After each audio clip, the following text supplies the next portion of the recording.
Those 50 plus is becoming my kind of, what do you call it? Like a confessional, kind of become an open confessional, becoming a vlog of sorts, I guess, of my feelings being 50 plus. I didn't plan that really, but I think it's the closest thing I have to vlogs. I have the really quick James Lott Jr. show, sometimes a lot of help. I talk about stuff. But this one's becoming that. Like I have a feeling I'd come and talk to you about. You guys give me great, great feedback, and it's a lot of fun. Let me clear my throat. This is 50 plus. I'm James Lott Jr., trying to survive the heat here in Los Angeles. So I have started my journey, as you guys saw you on the previous episode. I started my whole journey, my weight loss journey, and so it's been 5 days. I feel better already than I did 5 days ago. And just that fast. I was feeling just uncomfortable in my skin, in my body. I just felt like I was just lugging around all this. Well, I am lugging around all this fat, but I just felt like it was just like I just felt uncomfortable. And I was like, once I felt uncomfortable, I was like, there's something wrong. That's why I decided to change. I have my food journal, which I had some fun, having fun with. All things that I'm eating. Part of it is I write down certain things, and then I add some of the things that I eat on the labels. It's been so much. I just went for 4 and I had so much fun. And I was looking back at my old ones, like I eat that, I eat that way. So it's just very interesting, though, the calories. So I'm working with somebody, so I have a calorie per day count I'm trying to do. And the workout thing right now, we're just starting off slowly. I went to the gym twice, with Flomo. Thank you, Flomo. That was good. It was good taking a day off. Say I'm gonna go back tomorrow on Thursday. Take a day off Friday. So I'm coming in, just doing some cardio, just kind of 20 minutes, just kind of starting myself to build my stamina because I haven't worked out in 5 years. I have hip issues, so I'm just trying to just take my time, and it's been a lot of fun so far and everything. The part that's very interesting, I should have just known it was going to happen. Of course, everyone in the world has advice. Everyone in the world has comments. Everyone in the world has what I should do or what I shouldn't do or what I should say or what I shouldn't say. And this is a great thing for people in 50 plus. When you're 50 plus, you've lived some life, right? And hopefully you've gathered information and you got here somehow. Somehow you got here. And hopefully if you're 50 plus, you also have experiences to draw from. You have your own mind, hopefully. You know who you are on some level. Um, you know, it's it's really crazy. It's just it has been it's I got here somehow. Also, I raise children, I have grandchildren, I run a business. Now I don't know everything. I don't proportion know everything. I don't trust me, when I need help, I'm like, hi, how you do this? Hi, what do we do? I mean, I'm the first person, I have no pride. I am the first person to go, what does this mean? And my friend, I just have a lot of younger people around me, and you're 50 plus, have younger folks around you for certain things. And I have no problem saying, I don't, what does this mean? What do I do? How do I do this? I have no problem with that.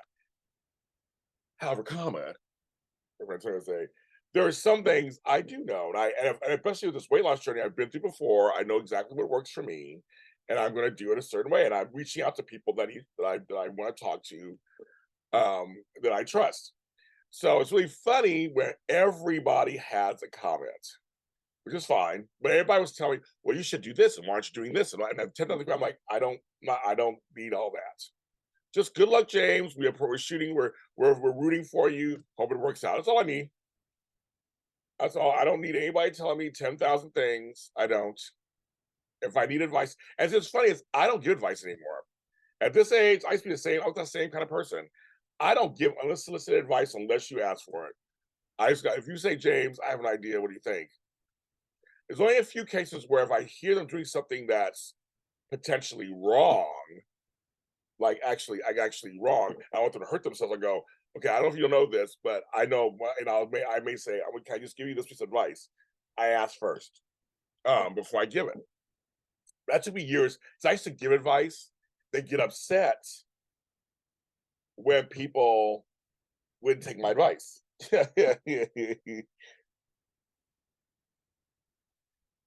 You know, so it's yeah. And so I'm looking at a text.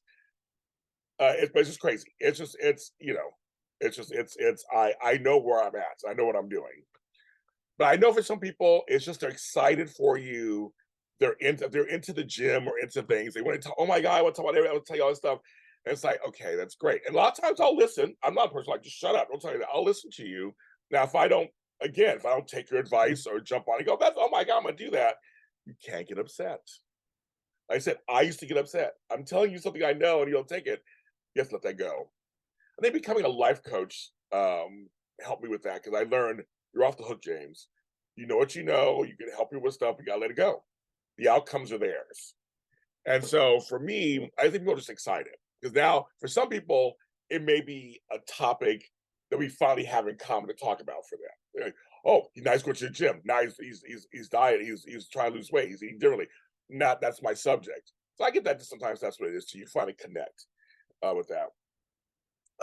And so that's so it's been very interesting this as I begin this journey again, who feels like they need to say stuff to me and like, yeah, I want to focus on this with you, or I want to focus on this with you. Let's leave this part alone. I'm good. I'm a grown man, be checked in with. Also, I noticed another thing too, that's very interesting is uh everyone is in their own orbits.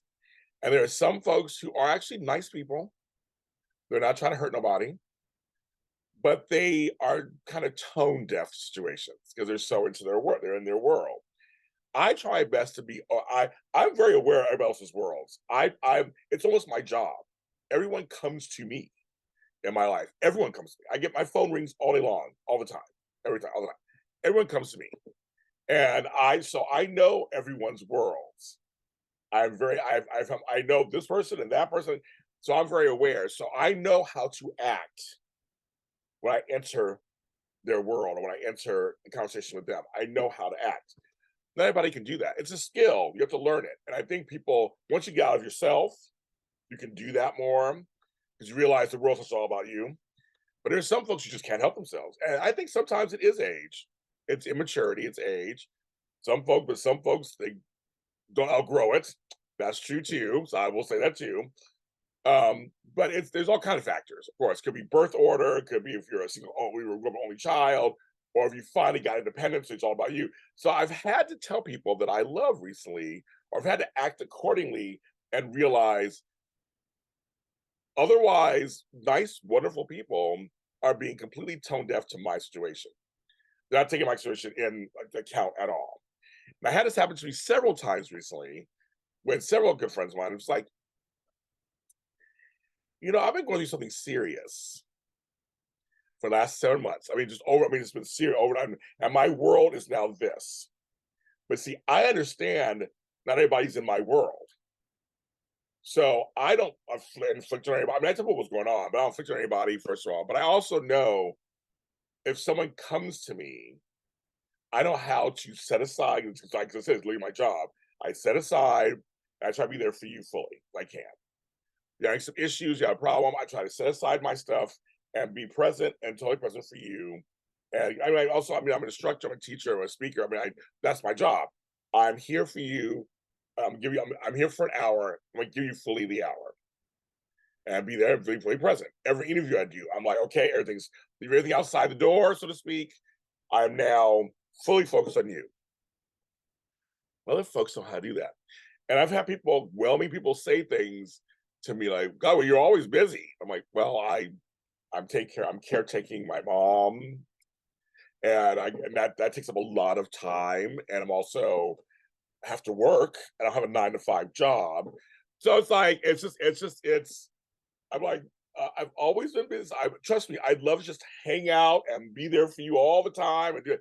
Those days are over. I am managing several homes, several businesses, my own life.